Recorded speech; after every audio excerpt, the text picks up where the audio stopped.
The first I saw of the place was through a haze of dust, the sun dropping low behind the ridge, painting the boards of the cabin a deep, weathered gold.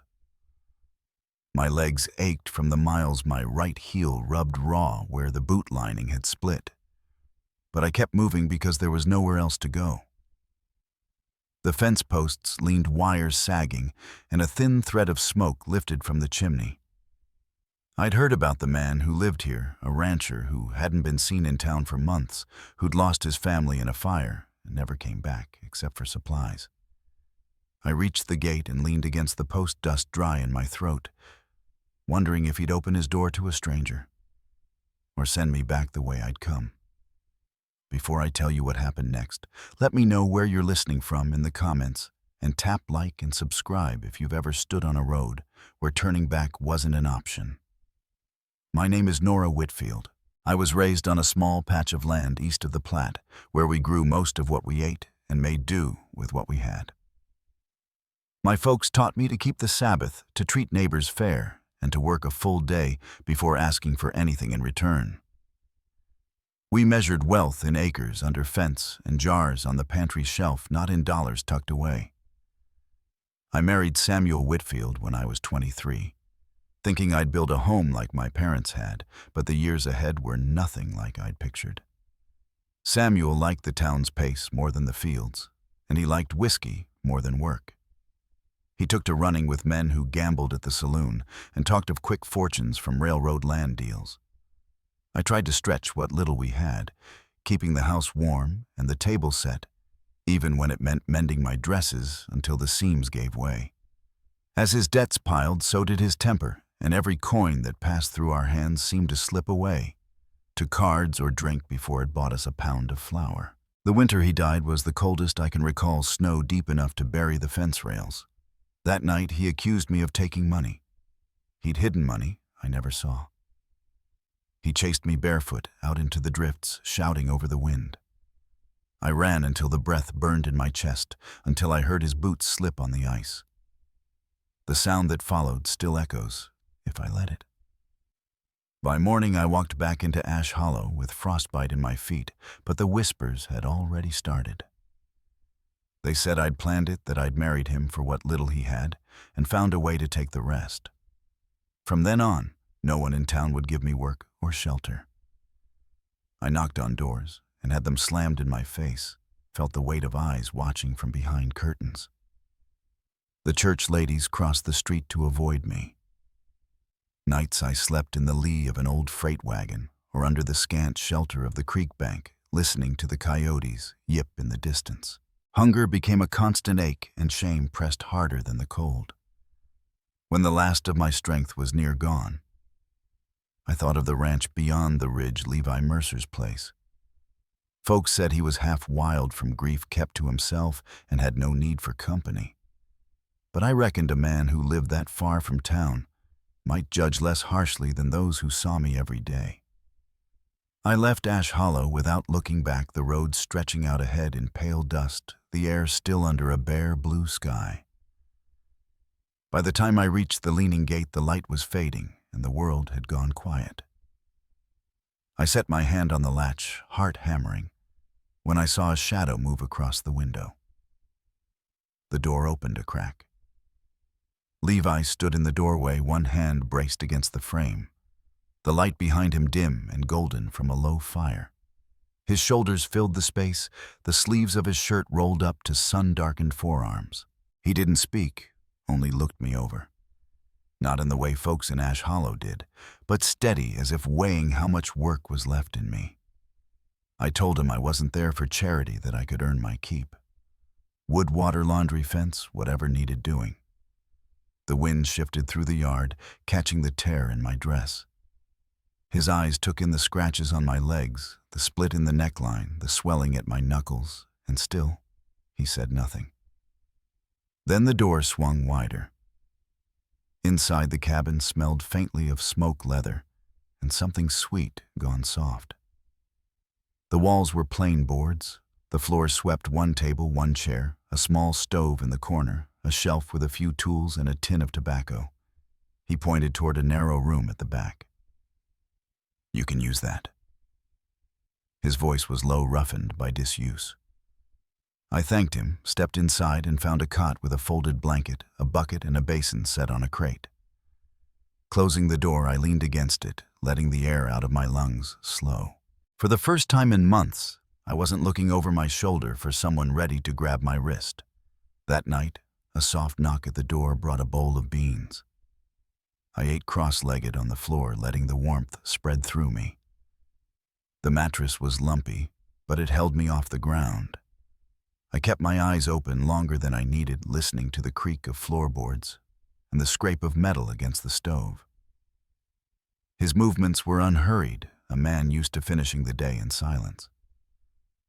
Morning came with light slanting through warped window panes and the faint smell of coffee. I stepped into the main room to find Levi crouched by the stove. He poured me a cup without asking, slid it across the table, and went back to his work. We sat like that, the quiet stretching between us, until I offered to start with the fence or whatever else needed tending. He told me the north line had sagged in a recent storm, so I took gloves from the bin, filled a bucket at the pump, and headed out. The fence followed a shallow ridge, where one post leaned hard, the wires slack enough for a coyote to slip through. I tightened them as best I could, the work pulling at my shoulders until my palms burned. Blood mixed with splinters before I finished, but I didn't stop. When I crossed the yard again, sweat clung to my back and chest, the tear in my dress worse than before. Levi sat on the porch, whittling. He asked about the fence, and when I told him, he only nodded and asked if I was hurt. Inside, he fetched a bottle of liquor, a rag, and a tin of ointment. "Give me your hands," he said, and when I hesitated, he met my eyes. "I'm not going to hurt you." He cleaned the cuts with careful pressure, bound them with strips torn from an old work shirt, and set the bottle aside. "You can work," he said simply. "You can stay. You don't owe me anything." I nodded, a small knot easing in my chest. By evening, I'd cleared the barn loft of cobwebs and stacked old feed sacks. The air was cooler there, dust motes turning in the late light. When we ate that night, we passed bread and beans without much talk. I asked him why he hadn't been to town in so long. He said there wasn't much there for him anymore, and I understood enough to let it rest. The next day, the wind came up early, tugging at my dress while I hauled water to the barn. Levi worked the field nearby, his shadow moving steady across the soil. When my hem caught on a nail climbing the fence, the rip spread nearly to the waist. I muttered under my breath and froze when I heard him behind me. "There are shirts in the chest," he said evenly. "Wear one." In the spare room, I pulled a thick, worn shirt over my dress, then worked the torn fabric off underneath. The shirt hung past my hips, the sleeves rolled to my elbows. It smelled faintly of pine and tobacco. That night, a fire warmed the main room, the first since I'd come. I sat curled in the chair opposite his cider, warm in my hands, while he leaned back with one arm along the table. He asked if someone came asking about me, what I wanted him to say. "That I work here," I told him. He nodded. "That's the truth." The day settled into a pattern. Coffee at first, light work until the sun dipped west, quiet suppers at the table. My hands healed under the bandages, my shoulders toughened with the lifting and hauling. But the quiet was cut one afternoon when a wagon rolled up from Ash Hollow. 2 men climbed down Benton Rully and another in a town coat. Benton's eyes moved over the yard until they found me. Levi stepped onto the porch, rifle leaning against the doorframe. They said they'd come for me, that there were questions about Samuel's death, that I was wanted back in town for talking. Levi's voice stayed level. "She's here under my roof. If you plan on taking her without cause, you'll have to step through me." Benton's mouth tightened, but after a moment he climbed back into the wagon. "This isn't over," he said. "It is today," Levi answered. I stood at the window until the dust from their wheels settled. "They'll come back," I told him. "I know," he said. "Next time you won't be alone." That night at supper, I sat beside him without flinching, our shoulders nearly touching. The fire burned low, and the quiet between us felt different, weighted with something we hadn't named. The days after Benton Rully's visit carried a sharper edge, though nothing came of it right away. I worked the same as before, hauling water-mending tacks, sweeping out the barn. But now I found myself glancing toward the ridge more often, half expecting the dust of a returning wagon. Levi didn't speak of it. He moved through his chores steady as ever, keeping a watch on the cattle and the fence lines, as if the only thing that mattered was the work in front of him. On the third morning, the pump handle gave out in my hand.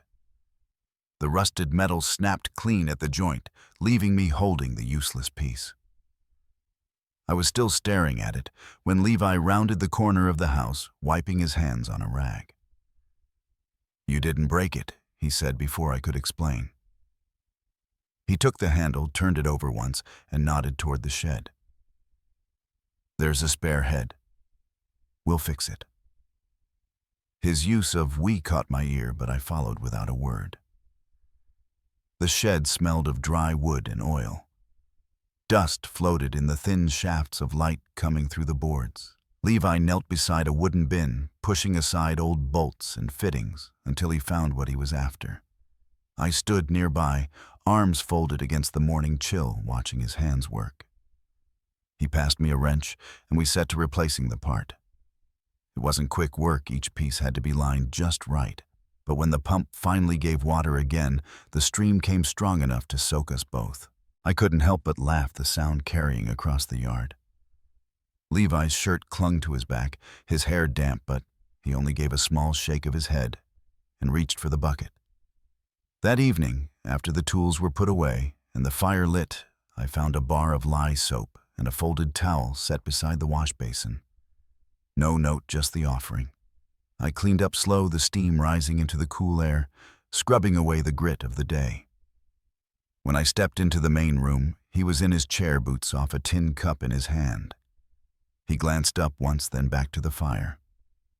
I sat across from him, the towel draped around my shoulders, and we stayed that way, the warmth from the stove filling the space between us. By the week's end, the rhythm of the ranch had settled into me. At first light, we shared coffee at the table, then went our separate ways to the day's work. Sometimes we crossed paths by the barn or the troughs, pausing just long enough to exchange a few words before moving on. He never asked about Ash Hollow, and I didn't ask about the fire that had taken his family. It was an unspoken trade space, silence, for silence.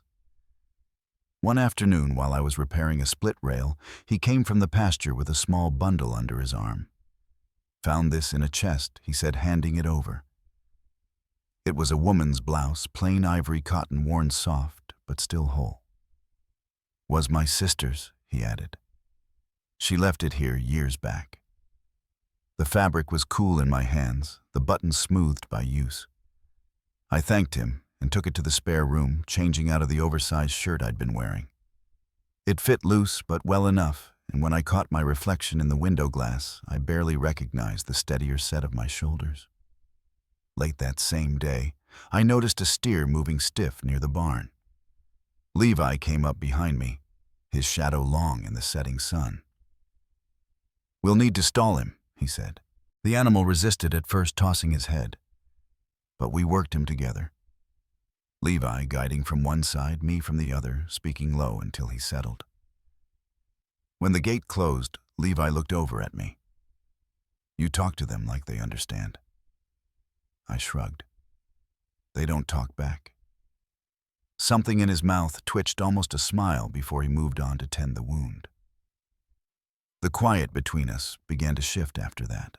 At supper, he asked if the fence repairs held through the last wind, and when I said yes, he nodded with the faintest trace of satisfaction. The next morning, our hands brushed, passing a bucket between us, and neither of us pulled away. Still, the shadow of Benton Rully's words lingered.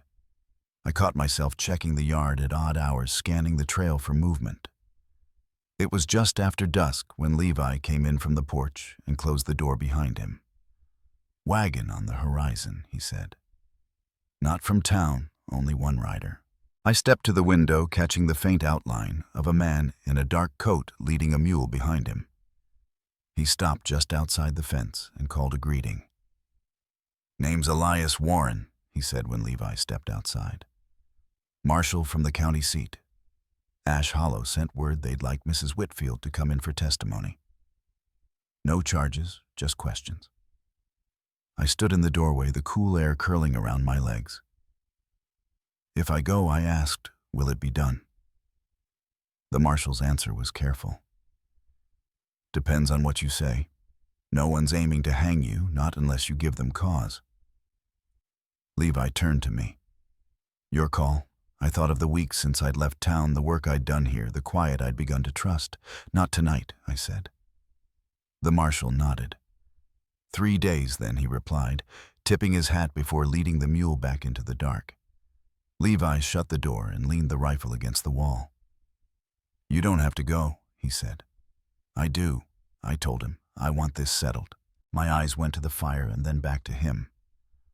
"But I'm not walking in there alone."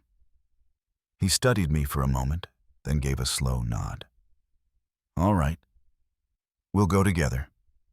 After the marshal's visit, the air around the ranch seemed clearer, though we both knew the quiet wouldn't last. Levi worked the fields without mention of the 3-day promise, and I kept to my tasks with the same steady pace. Still, the thought of facing Ash Hollow again lingered in the back of my mind, like a shadow that never quite left. 2 mornings later, I came in from the barn to find a folded cloth waiting on the table. Levi was by the stove pouring coffee. "Might fit you better," he said simply. When I opened it, I found a blouse, plain, soft cotton, worn but still whole. "It was my sister's," he added. "She left it here years ago." I changed in the spare room, the fabric cool against my skin. It fit looser than I expected, but it felt like it belonged to a steadier life than the one I'd been living. That same day, we moved a limping calf into a stall together. The animal balked and swung its head, but with Levi on one side and me on the other. We eased him in without much fuss. He watched the way I kept my voice low, hand out just enough for the calf to catch my scent. "You handle them like you've done it a long while," he said. I told him it made the work easier when they didn't fear you. For a moment, the corner of his mouth almost curved, but he went back to tending the wound without another word. The weather held clear for another day, the late sun casting a gold light across the pasture. I was stacking kindling near the porch when Levi stepped out, looking toward the ridge. "Wagon coming," he said. "From town?"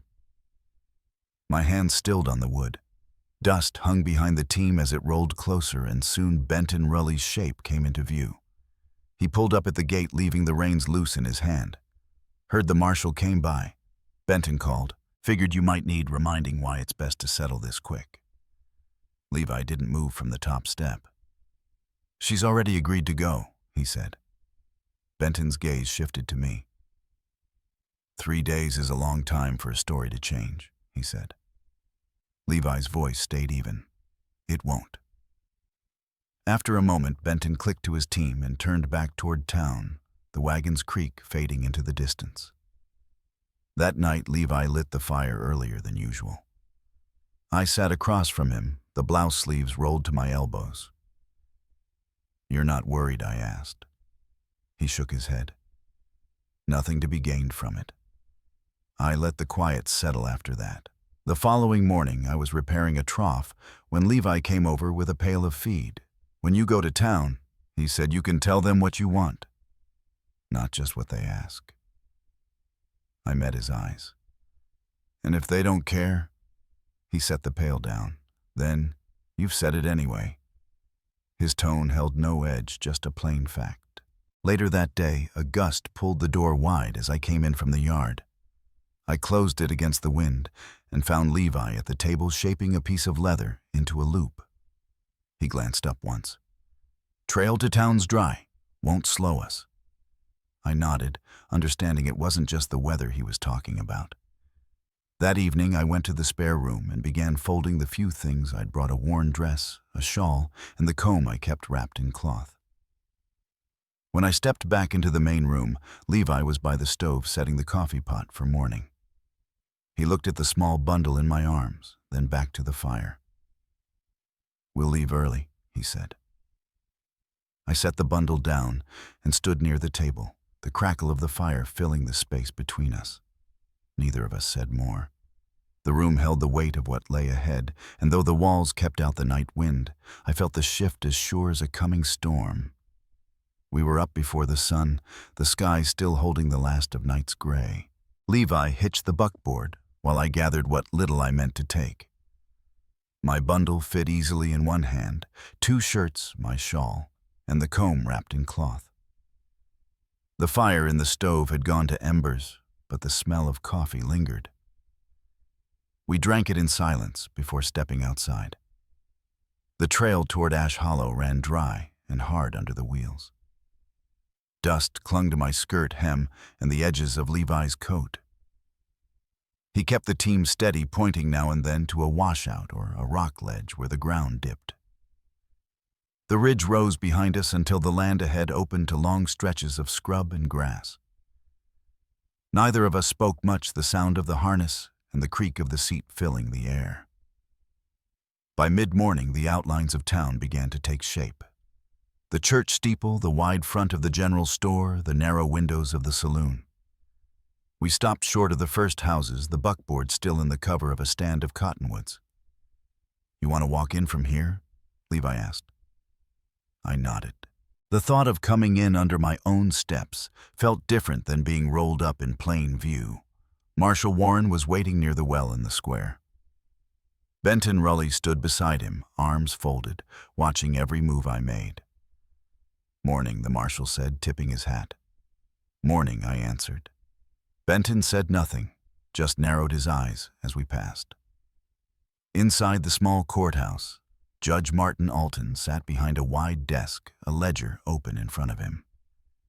He didn't look up right away, only motioned for me to sit. "Tell me about the night Samuel Whitfield died," he said. My hands rested in my lap as I told it how he'd been drinking, how the shouting started over money, how I ran barefoot into the snow. I told of the chase down the ridge, the slip, and the sound of him hitting the rocks below. "I didn't push him," I said. The judge's gaze met mine for the first time. "And why wait until morning to come back?" I told him I was bleeding from the cold, my feet near frozen, that I couldn't have made it back in the dark, even if I'd tried. Benton's voice cut in from the corner. "She's got a clever way with words, always did.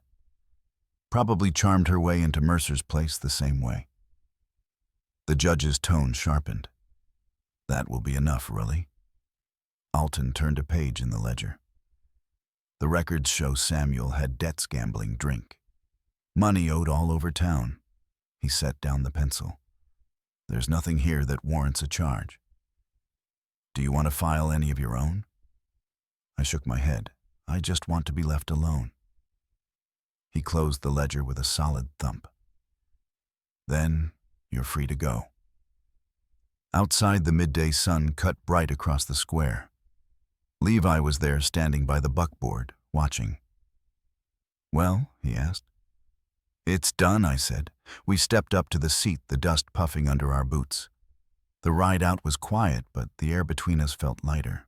Halfway back to the ridge, I asked him why he'd waited for me all that time. "Because you asked me to," he said. I looked over at him. "And if I asked you to marry me?" His mouth pulled into the faintest smile. "I'd say you should let a man ask first." I didn't look away. "Then, what are you waiting for?" He slowed the team to a stop, right there on the trail, turned toward me and said, "Marry me, Nora." My answer came easy. "Yes." We rode the rest of the way without rush, the land stretching wide under the late light. The ranch came into view, the house and barn outlined against the slope. When we reached the porch, he offered his hand to help me down, his grip steady and warm. I looked at the house, the worn fence, the stretch of ground I'd worked since I arrived, and it didn't feel like borrowed space anymore. That evening, we moved through the chores together, he chopping kindling while I set the pot to boil, he hauling water while I mixed the cornbread. When we sat at the table, He reached across and took my hand before the first bite. "We could ride to the preacher in a few days," he said. "Make it proper." I thought for a moment, then shook my head. "I'd rather marry you here." He nodded once. "Then we'll do it here." The fire burned steady in the stove shadows moving along the walls. We stayed close, the weight of the day easing into the warmth between us. Outside, the wind had settled, but the air held a stillness that felt like the pause before another change. The days after our return from Ash Hollow felt different. I still rose with the first light, still hauled water, and mended what needed fixing, but the quiet held a weight it hadn't before. Levi and I worked side by side without hurry, him repairing a loose hinge on the barn door, while I swept the loft, or him splitting kindling while I scrubbed tools at the trough. Evenings we ate together, the fire in the stove steady, our words few, but the space between them easy. One afternoon, I was stacking feed sacks in the shed, when Levi came in carrying a box from the far corner. "Thought you might use these," he said, setting it on the workbench. Inside were a pair of worn trousers and another shirt, both cut down enough that they might fit. "Easier than ripping your dresses any further," he added. I tried them on later, the cloth soft from years of wear, and found they gave me more freedom to move. When I stepped outside, Levi glanced up from where he was coiling rope, nodded once, and went back to his work. By the week's end, we'd fallen into an unspoken rhythm, sharing the same space without needing to fill it. I could sense the watchfulness in him, though he didn't speak of it. We both knew Benton Rully wasn't the kind to let things be.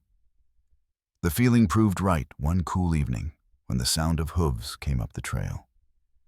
Levi stepped onto the porch, and I joined him in time to see a lone rider leading a mule. It was Marshal Warren again. He reined in at the gate, resting his forearms on the horn of his saddle. "Nora," he called, "word from town, says Benton's stirring things up again.